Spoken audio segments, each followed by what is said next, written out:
Ryan, thank you so much for coming on the show today. What's up, guys? Thanks for having me. I'm glad to be here. Absolutely. And you know what? It's funny. We were obviously connected on social media. We believe it was through the Podcasters Network and all that fun stuff. But I saw a video you had posted. I've been watching a lot of what you post, and I think your message is amazing. And I saw a video that you posted. I guess you reshared it from about a year ago. And you got real vulnerable about relationships and showing up in them, and we can definitely get into that. But you obviously... You run an organization called Order of Man, or a business called Order of Man. Tell us a little bit about you and your background and kind of how you got to this point. Oh, yeah, sure. Well, that's a long story. I mean, obviously I won't get into all of it, but if we were to rewind, it would be literally the time I was 3 years old. My dad was out of the picture. I had a couple of stepfathers come into my life who, one was an alcoholic, one was verbally and emotionally abusive, and so I never really had a great role model growing up. And never had an example of what it meant to be a man. And I didn't really figure this out until I was in high school, probably a sophomore or junior in high school, because I'd look around and I'd see what my buddies were doing. You know, they were playing baseball with their dads and doing the campouts and doing the thing, and I didn't have that stuff. So that's the realization I came to. Unfortunately, I had some good men in my life. I had some coaches that I really admired and looked up to. I joined the military when I was 18 years old, and obviously we've got the brotherhood, and I learned a lot about what it meant to be a man through my military training and through the football field and the baseball diamond. But as I started to have children, I got married, and as I started to have kids, I really realized there was a void, there was a gap in my life, and a misunderstanding. Maybe misunderstanding is not the right word, but just an ignorance, I guess, of what it actually means to be a good man, how a good man shows up for his kids, how a man shows up for his wife, how he shows up in the community and business. And I really floundered for a long time. And that video that you're referring to was the catalyst of my downfall, my demise, I guess. You know, my wife and I split. And I'm going to shorten this version up unless you want to get into more details. But my wife and I split. And for a long time, I blamed her. You know, how could she do this? Why was she disloyal? Why wasn't she doing the things that I thought a good woman and wife should be doing? And I pushed all the responsibility on her. And there came a moment, a conclusion in our separation where I realized, you know, maybe it's not all her fault. Maybe there's more to this than me just pushing the blame and responsibility on her. And I started to accept responsibility. What's really funny is I get some pushback, not a lot of pushback, but some pushback on that video that says that I'm now submissive to my wife, and it's absolutely ridiculous. Yeah. But it's funny because I think we as a society, not just men, but men and women, look at humility collectively and generally speaking as a weakness, when in all reality, humility is the position of strength. And so if any person, whether that's a man or a woman, wants to be stronger, come from that position of humility, meaning I don't have it all figured out, but I'm willing to put myself out there. I'm willing to learn what I need to learn in order to excel and grow in my life. And that's the conclusion that I came to with my wife. And long story short, we've been married. It'll be 13 years this year. We've got 4 kids. And so, you know, we have our struggles, of course, just like any married man and woman does.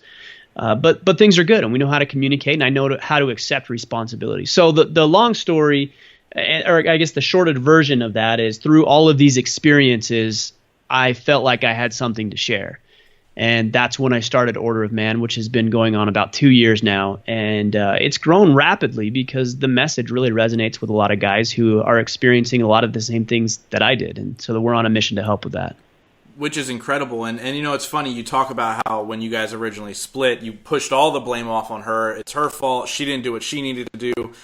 And it's funny because I think a lot of times we look at when you look at yourself as a man, you go, well, I did everything I could because I'm a man. But you almost are flipping it on your head and going, well, no, what can I do better? So how does somebody shift their mindset from pushing blame to saying to themselves, okay, I need to take responsibility and I need to make the movements? Like, what was the big shift for you, and then how does somebody implement that into their life? Well, I think first and foremost, it's an ego-driven thing, right? Anybody who says that I didn't have anything or any part to play in this is egotistical.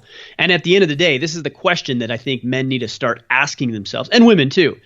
How does my belief system right now serve me? Think about that. How does my belief system right now actually serve me? And if my belief system is saying that it's all her fault, how does that serve me? Well, I recognized in that relationship that I could not control her. So the belief system that I was thinking, meaning that it was her fault, wasn't helping me get what I wanted to get. In fact, if anything, it was creating contention and friction within our relationship and driving her further away. Sure. And so I came to the conclusion that maybe I should change what I believe, change what's going on in the 6 inches between my ears. It's amazing to be a human being because we have this ability to think consciously, to change our thoughts simply because we want to. Not evolutionary programming, not trying to stay alive, but I could wake up this morning and decide to think something purely because that's what I want to believe, which means that we can change the way that we think about things. And so I would encourage anybody who might be feeling stuck in their life or even recognizing that, oh, I'm pushing a lot of blame and responsibility and things aren't going the way that I want them to go. I'm not seeing progress. I'm hitting plateaus. These are all warning signs. These are red flags telling you that you might have some ego problems and you might be pushing responsibility off on other people when you have a lot more responsibility and a lot more power than you give yourself credit for. I'm glad you touched on that because I feel like, and especially as men, we feel sometimes that we should be further along than we are in life. And when you grow up, whether it's high school or even as a little kid, you dream these big dreams of maybe being a pro athlete or, anything like that. And as you get older, obviously everybody's not a pro athlete and they run into those situations. What? And I know, right? Are you serious? I can't believe it. I know it's hard to believe. I'm crushed. When, like you said, you may take it out on others. So how does a man still either support his family or the people around him when he feels that way about himself, that maybe he's inadequate because of that? Well, I think there's a huge problem that we run into with our goal-setting systems. I mean, we're at the beginning of the year, right? We're just into February tomorrow, I guess, as of this recording.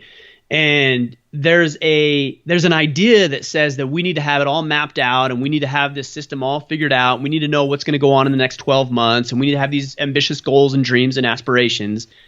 And then we don't do any planning required to get there. So I think first and foremost, stop worrying so much about the goal. I mean, that's important to identify. Where do I want to go? Then get more focused on the tactics. I call those things tactics. So what is it that I can do every single day without fail that will get me the result? By default, it'll just happen because I'm doing these tactics. I think if we as men measure ourselves by our ability to take action and execute on those tactics rather than the achievement of that goal, that's going to help. The other side of this, and this is difficult, and it's going to become more and more difficult. It is so easy for us to connect with people literally across the planet. We're connected right here on this call across the nation, and it's so easy to do. And what ends up happening is because we're so easily able to connect and because we're so easily able to share all that information, what do? Like, we paint ourselves in the best picture possible. Oh, yeah. Right? Because I don't want to share, and this again comes back to the ego conversation. I don't want to share that I don't have it all figured out. I don't want to share that I get impatient with my kids or I lose my temper at times. I don't want to share that I had some shortcomings in our relationship. My wife and I had a relationship, and because of that, we went through a separation and a potential divorce. Like, I don't want to share that stuff. I want to share the vacations. Like, I want to share the palm trees. I want to share the put everything under a filter and let everybody believe and lead them to believe that life is better than it really is. And so what ends up happening, the consequence of this is that most of us fall into comparison trap. I look at what you guys are doing, or I look at what this person's doing, and I look at this vacation, I look at this guy's wealth and this guy's business and this guy's hot wife, and I look at all this stuff and I'm like, well, how come I don't have that? It's because we don't see what everybody else deals with on a daily basis. So I think it's being realistic. I mean, look at these people who are ultra successful. Tony Robbins, for example, just because he comes to mind. Like, he's got shit that he needs to deal with, right? Like, he has bad days. He has things that don't go right. He gets sued. He gets this. He gets that. That's natural. And we don't see that stuff. And so we compare ourselves to what's going on best in people's lives to the worst of our lives. Wow. Yeah. So I mean, just to continue that conversation, what's a really good way for us to kind of check ourselves and reflect within and what's going on around us and really appreciate that instead of going onto Facebook and watching everybody else's vacation when it's not reality? Yeah, I think the biggest thing is margin. I mean, this has been a huge step for me, is to try to create space and margin in my life. The reason why this is so important is because if you have that space, you have that margin, you have that time, what you can do with that time is you can reflect and you can think about what you actually want. See, I'll jump on Facebook and I'll look at what the guy's doing and going on vacation, and I'll say, well, I want to go there. But if I stop and think about it for a second, I'm like, no, I really have no desire to go there. I just want the accolades that come with that, right? Sure, yeah. And so how many guys have wandered around their entire lives living vicariously through other people, thinking, well, I want what Ryan has. I want what this guy has. I want what so-and-so is doing. Really? Like, do you really want that? Have you spent any amount of time thinking about if that's viable or even practical or even something that you're actually interested in? And so I will look at so to get real practical with you, I recommend that every single person, if they're not already doing this, map out. I'm grabbing my weekly planner here. Map out their week and map out their day. Like, how are you spending your time? And going through at the end of the day and then recognizing and inventorying, okay, I'm spending it here, here, here, and here. I've got some waste here. I've got some time suck here. I can recapture some of this. And now if I can create 15 minutes, 30 minutes, an hour every single day, and replace that with reflection to start thinking about, what do I want? Not what does my wife want me to have, not what my kids are pulling on me for, not what the community organizer or the charity or my kids' teachers want. What do I want? And then if we can get right with ourselves and start developing a plan, coming these tactics and things we just talked about a minute ago, I think there's a lot more fulfillment and satisfaction in your life. And I think you can show up in bigger ways for the people that actually matter to you. Good. I think that's awesome. And, I'd like to switch gears a little bit. A lot of the listeners that we have are women. So what advice do you have, or what, can you say to them to maybe help a man in that situation that you're talking about? What can they do to help their significant other? So here's the deal with men, and I'm talking from a man's perspective, so I have some insight into this. And I think what ends up happening is that we as men get bogged down with some things from I'm trying to word this correctly. We get bogged down with things in our lives, activities in our lives that are noble pursuits, right? Marriage, children, coaching the kids' teams, providing for the family, like all of these things are important. But if we get so bogged down in those things and we focus solely on other people, 100% of our attention and energy and resources on other people, that's only sustainable for so long. So if a woman is listening to this, and this goes for men and women. I mean, this works both ways. If you can't encourage your husband to get out of the house and do stuff with the guys, and you don't even need to be interested. If it's shooting, if it's golfing, if it's going to watch the game, if it's a fight night, if it's whatever, go encourage your husband to go do that. Because if he can go do that and get right with himself and get right with his buddies, he is going to be able to come back and serve you more effectively, which is what we do as men. Like, our job is to provide, it's to protect, it's to lead, it's to serve other people. And we can only do that if we're fulfilled and content with ourselves first. Wow, same thing with women. Like, I'll tell my wife, and women are great at this anyways, all right? They connect with other women. My wife goes on dates with her girlfriend. She goes out with her mom. They don't, generally speaking, women don't seem to have a problem doing this. Men do. And we get so bogged down with the life responsibilities, that we neglect ourselves. And a lot of the times what ends up happening is we use our wives and we use our kids and we use our jobs as excuses not to take care of ourselves. And we get that little spare tire around our gut and we gradually wear down. We don't have energy to play with the kids. I speak about this stuff from experience because 8-9 years ago, that was me. And what did it do to our relationship? It didn't just damage me. It damaged the relationship between me and my wife. It damaged the relationship between me and my 1-year-old son at the time. So you got to be able to have your man stand on his own 2 feet. And you as a woman need to be strong enough to stand on your own 2 feet so that you can be separate so that you're stronger together. Yeah, that's awesome. And I just want to reiterate and just cut through the noise real quick, because I think sometimes people pick and choose what they want to hear and what they don't want to hear. And I think an outsider's standpoint that might be listening to bits and pieces of what's being said, it sounds a little selfish. But the main thing you keep going back to is, I'm doing this for others. It's important to take care of ourselves. We need a full cup before we fill others' cups. And it's so true in so many aspects of your life. And I just wanted to reiterate what you're saying because it was so spot on. And that's really the important part of it. And then I want to go back to something else that we had talked about earlier, which was back to the relationship thing. And you were saying, I didn't show up in the way that I needed to show up. And that was the shift in your relationship. What do you do in a relationship where You know you're showing up. You know you're giving 100%, and it's still not working. When do you know it's healthy enough to cut it off? And I don't know if that's your expertise, but I think that's a big part of just inner reflection, which is kind of what we're talking about here. You know, the reality is I'm not. I mean, I'm not qualified to give that advice, and there's no other person who is. There's no therapist or doctor or whatever qualified to tell you when you should end it. You have to ask yourself, is this person ever going to change? And you got to be real with yourself, because how easy is it to fool yourself? Oh yeah, I can change this person, or I see progress and I want, and you don't, you know, and so it's very difficult. And the other side of this is you're so invested in a relationship, right? Consider, for example, you have been in a relationship for 5 years, 4 or 5 years, right? And you know that it's not going anywhere. You know this is not working out. But what do people say? What do human beings say? They say, well, I've invested so much time and energy, like I don't want to throw it all away. Okay, so congratulations. You're going to spend the rest of your life miserable because you feel like you may have wasted 4 years, so you're going to waste another 20? It just doesn't compute. It doesn't add up. But we do this all the time. So I'm not going to answer that question, but what I will say is I will suggest that somebody really ask themselves, is this changing? Is this improving? If the answer is no, you got to consider cutting it off. And the next question you have to ask yourself is, how long am I willing to put up with this? Am I willing to live this life? Yeah. Unfortunately, some people might say yes. And that's a decisive decision that they've intentionally made. Other people will say, no, I'm not willing to live this. And so I don't want to advocate for people splitting, but I think there certainly is a time, and only you can decide that. Yeah, and that's a perfect answer. Like you said, you can't make a decision for somebody, but you need to do some inner search from that standpoint and be like, yo, is this working out for me? For sure. So obviously looking back at your life, really everything you've gone through from age 3 on, from what you remember, that's kind of where Order of Man came from. So what exactly is Order of Man? What do you guys do? What's the purpose? What's your goal? So when I started in March of 2015, we launched a podcast, we launched a blog.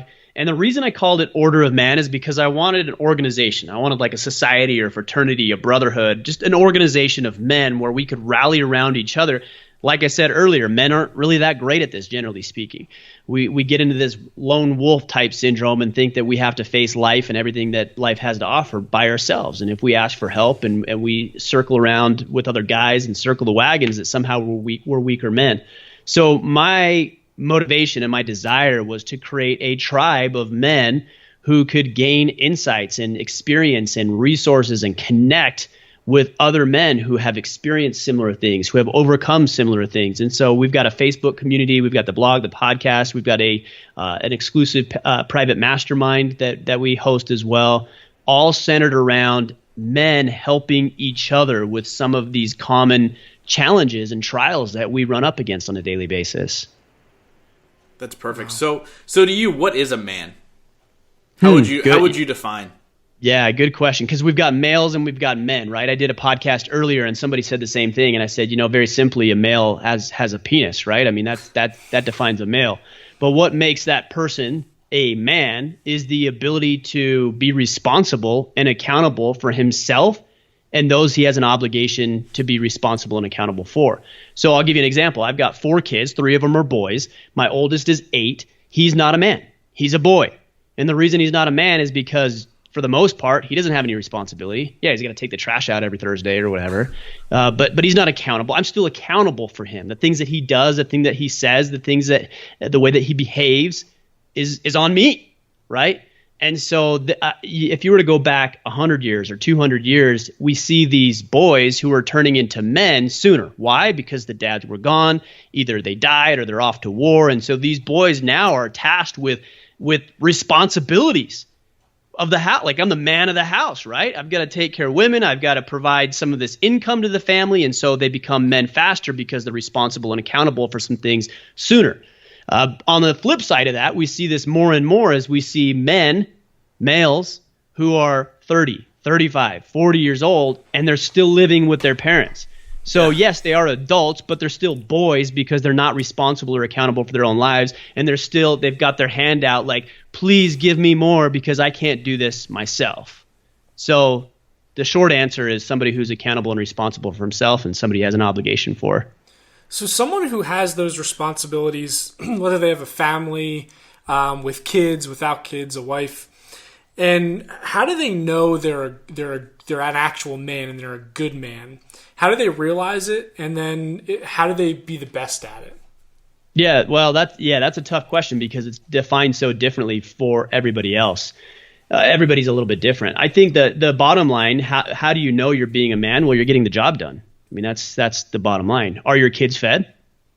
Do you have food? Do you have food on the table? Do you have a roof over your head? Are you living off somebody else's work? I mean, these are all ways that you can measure your effectiveness in getting the job done. Are you protected? Are you in a safe neighborhood? Are you providing for them spiritually, physically, emotionally, mentally? Like, are you doing these things?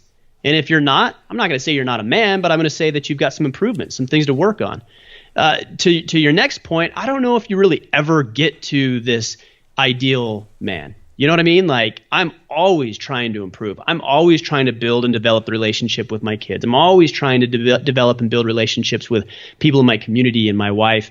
I think we just get better at it through time and deliberate effort, intentionality. And that goes back to some of the planning that we talked about and the margin that we have in our lives. But I think you know. I mean, really, right? Yeah. Like, guys know. And I've heard this over and over again. And I see it when I get emails from guys like, I just don't feel like I'm being a man. Well, okay, why is that? I've been out of work for 90 days. Okay, you recognize. Like, guys know. They know. And our goal is to help these guys who not only recognize it, but are willing to do something about it now, improve their lives. And that's huge. I mean, it's really about, building that network, which is exactly what you're doing. You're building this network of individuals who are willing to not only help others, but also, admit to themselves, okay, I need some help, or I need some pushing here, or, someone needs to help me in this aspect of my life, which is amazing. So where else can people go? I don't live in Utah. I don't know if Order of Man is just something that's in Utah. Is there somewhere else people can go? Is like, say there's a kid growing up, he's 16 years old now, has no dad. Who does he turn to? Where does he go? Yeah, it's tough as a 16-year-old because you're still a kid, right? It's like a lot of the times you don't recognize this, and kids fall into the patterns of the people they surround themselves with. So by default, you see kids joining gangs and getting into trouble, getting into drinking and alcohol and all this stuff they shouldn't be getting into because that's the only experience and exposure they have. So it is hard, and that's why I think it's really, really important that men step up, not only in their families, but they step up in their communities as well. Because we have an opportunity to serve these young men and women who don't have the example that we maybe had or some things that we've figured out. So I think to your point, men need to step up into that capacity. Now, from the perspective of a man, maybe a man recognizes, hey, I need to improve in XYZ area. I think that's the first thing. Recognize where you need improvement and then start seeking out people who seem to have it figured out, right? So I remember when my wife and I went through our separation, I came to the conclusion that I really needed to turn my life around, that I needed to do something different. And I couldn't focus as much on her anymore. I had to go to work on myself. And through that change, hopefully there would be external change as well, meaning she would respond to that. So I started to recognize people that were experiencing the same results that I wanted. I was early in my financial planning career at the time, and I noticed that there was a couple of advisors in our office who always, month after month, excelled. And so I recognized, I see that. I'm like, these guys have the results I want. Then it's a matter of getting over our ego and saying, hey, can I take you to lunch? You know how many of those guys turned me down? Not one, ever. Right. Because they're willing to share that stuff. They get that. They understand. They want to teach that stuff. So step number 2 is just to recognize, hey, this guy has something figured out. Maybe he has the physique. Maybe he has the money. Maybe he has the marriage. Maybe whatever. Now it's a matter of having the cojones to go up and actually ask that guy if he can help you. Like, can you show me what you know? I don't have this figured out. Can you please teach me? And the overwhelming majority of men are going to say, of course, I'll do whatever I can to help. Within reason, of course, but I will help you to the best of my ability. And that's how you develop that. Find people who are having success and do what they do. Like, you don't have to reinvent the wheel. Just do it the way it's been done. Yeah, that's incredible. So I think this is an important question, and I think your answer is even more important. Do real men cry? I'm actually one to avoid the thing of real men because it has a negative connotation. And every time somebody says real man, they're trying to box this in. So I'm really cautious of actually using that term. Do men cry? Yeah, men cry. I cry. I took my boys to the movie last night and we watched I can't. Oh, I think it's called A Dog's Purpose. It's like a kid's show. It's about a dog. He gets reincarnated. Pretty cool show. Yeah, there was a couple of points in the movie where I got teary-eyed. It's a movie. I got teary-eyed. I've cried. That's just part of the deal. I think there's this misconception that men, if they express any emotion, are less masculine. That's not how we behave. That's not how we're wired as human beings. But I will say that I think it's a man's responsibility to know when it's appropriate to express those emotions and when it's appropriate not to. If I've got a job to do, I can't sit in the couch or cower in the corner crying because I got things I have to get done because people are relying upon me. That's part of the responsibility, again, to go back to what it means to be a man. So there are times where it's not appropriate because you have some things that need to get done. But I don't think a man tries to suppress his emotions. I think a man tries harder to understand and then use those emotions to his advantage. Speaking of father, I think my daughter just came in. Hold on. Nice. Hi, close the door. I'll be up in a minute. Okay. They like to sneak in every once in a while. I apologize about that. But it's just part of the nature of working at home. Yeah, right. Nice. That's great. So what's next for you in Order of Man? What's the next steps? What's the main goal and focus? Yeah, I mean, we got a lot going on, and of course, I get so many suggestions, and my wheels are always turning as an entrepreneur. Right now, our biggest focus is to continue to grow our audience and influence that we have across the planet. That's first and foremost, but we've got some live events that are coming up. We started doing those last year, and we've got another one coming up in the next couple of months. We actually are considering doing regional chapters as well, so guys will start meeting face-to-face as opposed to all digital, which is what has been up to this point. So we got some cool things in the works, and I got a book that I'm writing, and I mean, you name it, we're probably doing it to some degree, it seems like. No, that's awesome. Did you have anything else? Yeah, I just had one more question. If for a guy that has a girlfriend or a wife, what are like 3 really good things they could go and do for them tomorrow? Well, number one, read the book, The 5 Love Languages. That's. Have you guys read that book? Yeah. Because to your point, it's a great question, but if you're not doing the right thing, it doesn't really matter because it won't land. Figure out what their top love languages are and then go do that. Exactly. Yep. So to give you an example with my wife, her love languages are gifts and physical touch. Those are her 2 primary love languages. So what could I do? I could leave a little note. I could get her a bouquet of flowers.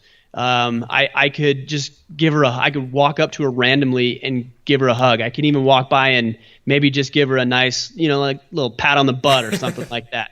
Like these are just little things that we can do that we can. Here's the interesting thing about this. My love language is not physical affection. So it's very difficult for me to go up and like give my wife. I love her, but it's like, I don't like.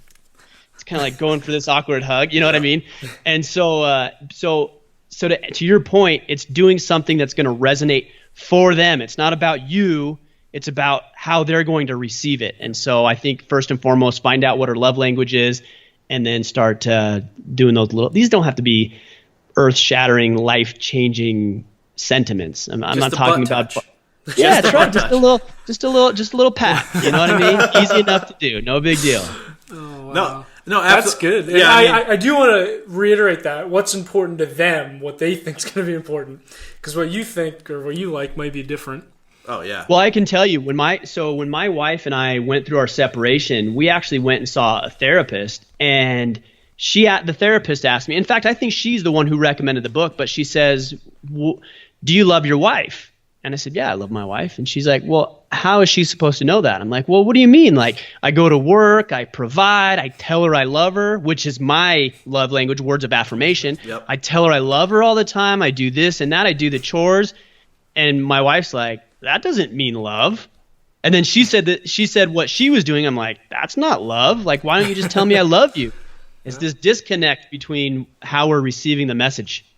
No, I agree completely. I mean, my last relationship that I had, mine are words of affirmation as well. Just stroke the ego, tell me that you love me, tell me I'm doing it right, all that stuff. Yeah. And that's something that was a weak point of hers. And that, we can get into detail. That stems back into far into her life. But those are the things that you really need to make that connect. You need to be able to step out of your comfort zone. Like you said, physical touch is not yours, but you have to be willing to step out of your comfort zone to make that other person happy. And you need to be willing to show up for them and give them what they need 100%. For sure. Yeah. Yep, for sure. So with all that being said, like I said, we wrap up all these in a similar way. But before we get there, how do people get a hold of you? How do they join Order of Man? And is there anything else you wanted to add? Yeah, I mean, the best way to find out what we're doing is orderofman.com. That's our headquarters. We've got the blog, the podcast, everything that we're doing there. We've got information about the live event that's coming up. It's all over there. So anything that you might want to learn about what we're doing, that's where you're going to find it. Awesome. Good. So, like Justin said, we wrap up all these podcasts with two things. We do a word association and then rapid fire questions. So okay. I'm going to do the word association. Justin's going to do the rapid fire questions. I have 5 words, and I'm just gonna name 5 words, and you just say the first thing that comes to mind. Okay, interesting. Let's see how this goes. All right. Masculinity. Strength. Okay. Spouse. Beautiful. Oh. Wimpy. Pathetic. Okay. Relationships. Difficult.